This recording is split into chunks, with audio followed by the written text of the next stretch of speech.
The second book of the Chronicles, chapter 1. And Solomon the son of David was strengthened in his kingdom, and the Lord his God was with him, and magnified him exceedingly. Then Solomon spake unto all Israel, to the captains of thousands and of hundreds, and to the judges, and to every governor in all Israel, the chief of the fathers. So Solomon and all the congregation with him went to the high place that was at Gibeon. For there was the tabernacle of the congregation of God, which Moses the servant of the Lord had made in the wilderness. But the ark of God had David brought up from Kirjath-jearim to the place which David had prepared for it, for he had pitched a tent for it at Jerusalem. Moreover, the brazen altar that Bezaleel the son of Uri the son of Hur had made, he put before the tabernacle of the Lord. And Solomon and the congregation sought unto it. And Solomon went up thither to the brazen altar before the Lord, which was at the tabernacle of the congregation, and offered 1,000 burnt offerings upon it.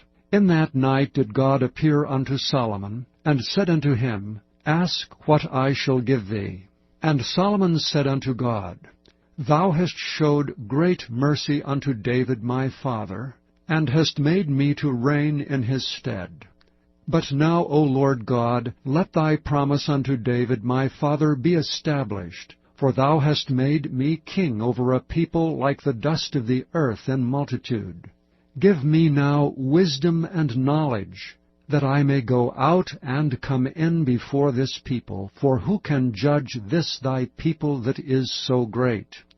And God said to Solomon, Because this was in thine heart, and thou hast not asked riches, wealth, or honor, nor the life of thine enemies, neither yet hast asked long life, but hast asked wisdom and knowledge for thyself, that thou mayest judge my people over whom I have made thee king, wisdom and knowledge is granted unto thee. And I will give thee riches and wealth, and honor such as none of the kings have had that have been before thee, neither shall there any after thee have the like. Then Solomon came from his journey to the high place that was at Gibeon to Jerusalem, from before the tabernacle of the congregation, and reigned over Israel.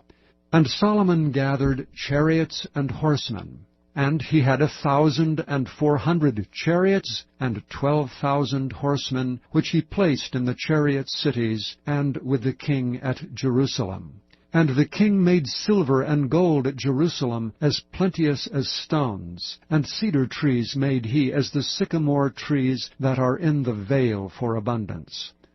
And Solomon had horses brought out of Egypt, and linen yarn.